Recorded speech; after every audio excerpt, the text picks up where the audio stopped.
Hello football freaks, welcome করছি sports regarding platform of the pitch থেকে। মহাগুরুত্বপূর্ণ match Champions লিগের সেমিফাইনাল, যেখানে ইন্টার মিলান এবং বার্সেলোনা ফার্স্ট লেগের টাইটা 3-3। এই অবস্থা থেকে সানসিওতে বার্সেলোনার জন্য একটা টাইফ টাইমই মনে হয় যাচ্ছে বা যাবে এই ম্যাচটাতে, এবং সিমিওন ইনজাগি তার শিষ্যদেরকে নিয়ে কিন্তু এই মুহূর্তে রেডি আছেন বার্সেলোনার এই ব্যাটেলটাকে ফেস করার জন্য। ইতিমধ্যে তিনি কিন্তু যে বিষয়টা করেছেন, ইন্টারের ভক্ত আছে তাদের কাছে অলরেডি প্রার্থনা করে বসেছেন যে শতভাগ সমর্থন দেওয়ার জন্য, যাতে ইন্টার মিলান এই ম্যাচটা জিতে। আসলে হোমের ম্যাচ মানে হচ্ছে ক্রাউডসদের এক্সট্রা অ্যাডভান্টেজটা পাওয়া এবং ওই অপোনেন্টদের নার্ভসটাকে একটু ডাউন করে দেওয়া।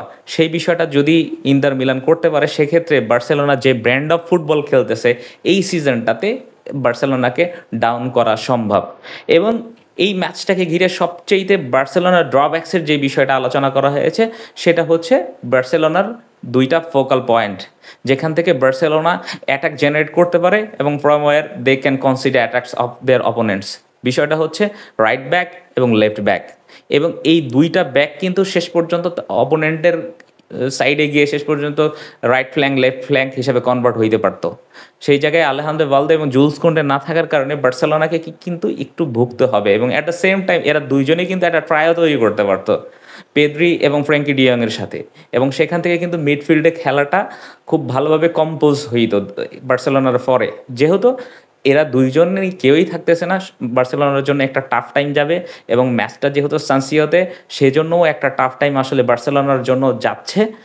এবং আরও একটা যে বিষয়, যে বার্সেলোনাকে যে একটা ফরমেশন সিমিওন ইনজাগির যে ফরমেশনটা আছে, যে 3-5-2, এই ফরমেশনটার এগেনস্টে সাফার করতে দেখা গেছে। শুধু বার্সেলোনাকে না, আরও আগের ম্যাচগুলোতেও বার্সেলোনা কেন যেন এই ফরমেশনটাতে একটু সাফার করে, যেই জায়গাটাতে মাঝখানে যখন এই ফাইভ ম্যান লাইনটা থাকে মিডফিল্ডে, তখন দুইটা উইং ব্যাক অটোমেটিক বের হয়ে যায়, যেখান থেকে অপোনেন্টের যে বার্সেলোনার যে অপোনেন্ট, তাদের কিন্তু অ্যাটাক দুই সাইডের দুইটা অ্যাটাক এবং ডিফেন্স দুইটা কিন্তু অটোমেটিকভাবে ওইভাবেই দাঁড়ায়া যায়। সো এই বিষয়টা বার্সেলোনাকে হয়তো একটু সাফার করাবে, কিন্তু বার্সেলোনা যে ব্র্যান্ড অফ ফুটবলটা খেলতেছে, লামিন ইয়ামাল, ফেরান তরেস এবং রাফিনিয়া, যেই ধরনের অ্যাটাক তারা করতেছে, তাদের ভিতরে যেই ধরনের understanding, at the same time Pedri, যার কথা না বললে গুণা হবে আসলে। তো এই যে তারা যেই ধরনের ফুটবলটা খেলতেছে, এই ফুটবলে কিন্তু আসলে বার্সেলোনা এই ম্যাচটা ডিজার্ভ করে জেতার জন্য। এবং ইন্টার মিলানের প্রিভিয়াস হিস্ট্রিটা হচ্ছে, তারা তাদের ঘরের মাঠে লাস্ট 15 ম্যাচেসের একটা ম্যাচেও হারে নাই। সো এটা ইন্টার মিলানের জন্য বা ইন্টার মিলানের পরেও দারুণ একটা পয়েন্টস থাকবে, এবং এখান থেকে ইন্টার মিলান হয়তো বা চাইবে ম্যাচটাকে শুরুতেই নিজেদের গ্রিপে নিয়ে নেওয়ার জন্য। এবং আমার প্রেডিকশনটা হচ্ছে, কেন যেন আমার মনটা বলতেছে, যদিও আমার এক্সট্রিম লেভেলের রাইভাল হচ্ছে বার্সেলোনা, বার্সেলোনা এই ম্যাচটা জিতবে। কেন জিতবে? কারণ হচ্ছে প্রিভিয়াস হিস্ট্রিগুলো দেখেন, যেখানে বার্সেলোনার প্রত্যেকটা ম্যাচেই এক একটা রেমন্তাদার গল্প আছে।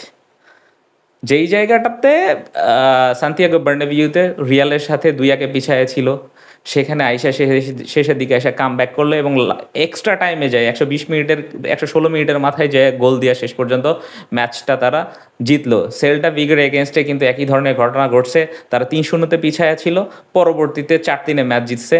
অ্যাট দ্য সেম টাইম তারা লাস্টে এই ম্যাচটা দেখেন রিয়াল ভায়াদলিদের এগেনস্টে, সেখানে তারা 1-0 পিছায়া ছিল, এবং মোটামুটি মনে হচ্ছিল ম্যাচটা আসলে বার্সেলোনার হাত থেকে ফসকেই যেতেছে। কিন্তু অটোমেটিক্যালি তারা তাদের সাবস্টিটিউশনগুলো করাইলো, বা হ্যান্সি ফ্লিক যে চেঞ্জেসগুলো করাইলো, ওই চেঞ্জেসের উপর ভিত্তি করে কিন্তু শেষ পর্যন্ত বার্সেলোনা ম্যাচটা বের করে নিল। এবং ঘটনা কিন্তু এটাও ঘটতে পারে। এবং ফার্স্ট লেগের হিস্ট্রিটা দেখেন, ফার্স্ট লেগের হিস্ট্রিতে যেখানে প্রথম 1 মিনিটের মাথায় 36 সেকেন্ড 37 সেকেন্ডের মাথায় খুব সম্ভবত মার্কাস থুরাম গোলটা করে বসলেন, 21 মিনিটের মাথায় ডামফ্রিস গোলটা করলেন। তো আপনি 21 মিনিটের মাথায় 2-0 একটা লিড মনজুইকের মতো একটা জায়গায়, যেটা বার্সেলোনা ঘরের মাঠ, তো সেই জায়গাটাতে 2-0 বার্সেলোনা পিছায়া থাকলো। আবার আরেকটা বিষয় কি, যে ইতালিয়ান ফুটবলের বিষয়টা হয়েছিল, তারা ট্র্যাডিশনালি ডিফেন্সিভ ফুটবলটা খেলে, এবং ইন্টার মিলান কিন্তু তারা সিরিয়াতেও একই ধরনের ফুটবলটা খেলছে। তারা একদম ডেড ব্লক সলিড ডিফেন্সিভ ফুটবলটা খেলে, যেহেতু 2-0 একটা লিড পেয়ে গেছে। সো ইন্টার যেই কাজটা করতে পারতো, তারা সলিড ডিফেন্স করে ম্যাচটাকে 2-0 বের করে আনতে পারতো। কিন্তু হিস্ট্রিটা অন্যরকম হইল। ম্যাচে 24 মিনিটের মাথায় লামিন ইয়ামাল একটা লিড আসলে বার্সেলোনার জন্য নিয়ে আসলেন, যেই জায়গায় লিডটা ডাউন হইল 2-1, ম্যাচের 38 মিনিটের মাথায় আবার ফেরান তোরেসের একটা গোল। লিডটা যেই জায়গায় আর কোনো দলের কোনো লিড থাকলো না, একটা ইকুয়ালাইজেশনে কনভার্ট হইল। এখন হচ্ছে রেমন্তাদার গল্প। ফার্স্ট হাফটা এইভাবে যাওয়ার পর সেকেন্ড হাফের 64 মিনিটের মাথায় যখন ডামফ্রিসের হেডার থেকে আরেকটা গোল হইল, সেখানে কিন্তু মোটামুটি ধরেই নেওয়া হচ্ছিল যে ইন্টার মিলান হয়তোবা ম্যাচটা বের করে নিয়ে যাচ্ছে। এবং 68 মিনিটের মাথায় যেখানে Raphinha out of the box থেকে দুর্দান্ত একটা লং শট নিলেন, অনেকটা সেট পিসের মতো, সেই শটটা কিন্তু বারের লোয়ার পার্টে লাগলো, লাইগায় সেটা বের হয়ে যাইতে পারতো, কিন্তু কপালটা এত বেশি খারাপ সোমারের, কপাল খারাপ বলা যায় কি আসলে, পিছনে লাগলো সোমারের এবং বলটা জালে ঢুকলো, একটা ওন গোল হয়ে গেল শেষ পর্যন্ত। এবং যেই ধরনের শটটা রাফিনা নিছিল মোটামুটি মঞ্জই কিন্তু কাইপা উঠছিল। তো ওই জায়গাটাতে কিন্তু রাফিনা ওই গোলটা ডিজার্ভ করে আলটিমেটলি, কিন্তু গোলটা শেষ পর্যন্ত রাফিনার থ্রুতে না আসলেও, রাফিনার পা থেকে না আসলেও রাফিনার থ্রুতে আসছে, এটা কিন্তু 100% বলা যায়। সো এই যে রেমন্তাদার গল্পগুলা, এটা কিন্তু বার্সেলোনাকে একটু হলেও আগায় রাখবে এবং তারা কিন্তু খুব মেন্টালি খুব বেশি আগায় থাকবে এই জায়গাটাতে। এবং এটা কিন্তু ফ্লুক না যে তারা এই শুধু শুধু এই এই এই কামব্যাকগুলো হয়েছে। বেনফিকার এগেনস্টে তারা পিছিয়ে থাকলেও শেষ পর্যন্ত তারা কি 10 জনের দল নেওয়া, সেখানে তারা বেনফিকার ঘরের মাঠে তারা ম্যাচ জিতছে।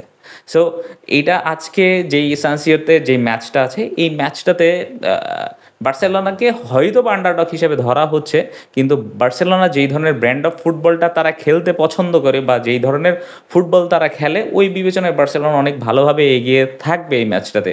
এবং বার্সেলোনার টিকি টাকা ফুটবলটা আসলেই খুব বেশি এনজয়েবল ছিল থ্রু আউট দ্য সিজন, এটা লা লিগা বলেন, চ্যাম্পিয়ন্স লিগ বলেন, সব জায়গায়। এবং লাস্টের ম্যাচটাতে যদিও ইন্টার 2-0 একটা লিড নিয়ে শুরুতে আগায় থাকলেও কিন্তু বার্সেলোনার ওই যে বল পজিশনের স্ট্যাটিস্টিক্সের দিকে যদি আমরা তাকাই, যেখানে 72% বল কিন্তু বার্সেলোনার পায়ে ছিল এবং 28% ইন্টার মিলানের পায়ে। সুতরাং পজিশনের জায়গায় বা পজিশনাল ফুটবল যেটাকে বলে, সেটা কিন্তু বার্সেলোনা করতে পারছে। এবং এই পজিশনাল ফুটবলটা খেললে অন্ততপক্ষে আমি বিশ্বাস করি যে কোনো টাইমে যে কোনো মুহূর্তে অপোনেন্টের ডিফেন্স ভাঙা সম্ভব। এবং ডিফেন্স বার্সেলোনা যেহেতু আগের হিস্ট্রি বলে বা ফার্স্ট লেগে মঞ্জুইকে তারা ডিফেন্স ভাইঙা যেহেতু তারা ইকুয়ালাইজেশন নিয়ে আসছে, পরবর্তীতে আরও গোল হয়েছে, সেখান থেকে আবার ইকুয়ালাইজেশন যেহেতু 3-3 একটা টাই আছে, বার্সেলোনা যেহেতু গোল করতে পারছে এই ধরনের ডিফেন্সের এগেনস্টে, সুতরাং বার্সেলোনা আবার গোল করতে পারবে। কিন্তু প্রাইম কনসার্নের বিষয়টা হচ্ছে বার্সেলোনা কতটা গোল খাবে, কারণ তাদের রাইট ব্যাক লেফট ব্যাক এই দুইজন মিসিং হচ্ছে। তাদের নতুন করে হয়তোবা জেরার্ড মার্টিন, ভিক্টর ফোর্ড, এরা আসলে তাদের অল্টারনেট করে খেলতে দেখা গেছে। ভিক্টর ফোর্ডকে একদিন লেফট ব্যাকেও দেখা গেছে, গতকাল আগের ম্যাচটাতে তাকে রাইট ব্যাকে দেখা গেছে। বা জেরার্ড মার্টিন, ভিক্টর ফোর্ড বা এরিক গার্সিয়া, এদের সাথে অল্টারনেট করে হয়তোবা এই দুইটা ব্যাককে ম্যানেজ করবে হ্যান্সি ফ্লিক। কিন্তু তারা কতটা কোপ আপ করতে পারবে এই ধরনের টেম্পারামেন্টে বা এই ধরনের হাই ভোল্টেজ ম্যাচটাতে, সেটা কিন্তু দেখার বিষয়। তবে খুশির বিষয় হচ্ছে যে লাস্টের ম্যাচটাতে পাউ কুবার্সি বা ইনাগো মার্টিনেজ এদেরকে রেস্ট দেওয়া হয়েছিল, তারা এই ম্যাচে ফিরতেছেন এবং যে কারণে তাদের ব্যাকলাইনটাও মোটামুটি স্ট্রংই থাকবে। তো সো ফার সো গুড, আমার কাছে মনে হচ্ছে বার্সেলোনা একটা ডিসেন্ট পজিশনে থাকবে, যেই জায়গাটা থেকে একটা চান্স হয়তো বা বার্সেলোনা থাকবে। At the same time Lautaro Martinez লাস্টের ম্যাচটাতে যেখানে ইনজুর্ড হয়েছিলেন, তিনি এই ম্যাচটাতে ওইভাবে খবর শোনা যাচ্ছে না তিনি ফিরবেন, হয়তো বা তিনি ফিরতে পারেন, এটা একটা দারুণ নিউজ হইতে পারে। যদি না ফেরেন সেটা অবশ্য বার্সেলোনার ফরে যাবে এই বিষয়টা। এই হচ্ছে সার্বিক অবজারভেশন বার্সেলোনা এবং ইন্টার মিলানের ম্যাচ নিয়ে। এবং আমার প্রেডিকশন আজকে বার্সেলোনা এই ম্যাচটা কোনো না কোনোভাবে ক্র্যাক করবে। আপনার প্রেডিকশন কমেন্ট সেকশনে জানিয়ে দিন। এবং এই ভিডিওটা প্রথমবারের মতো স্পন্সর করছে জায়েলার। জায়েলার মূলত হচ্ছে একটা জার্সি প্রোভাইডার বা জার্সি সেলার ফেসবুক পেজ।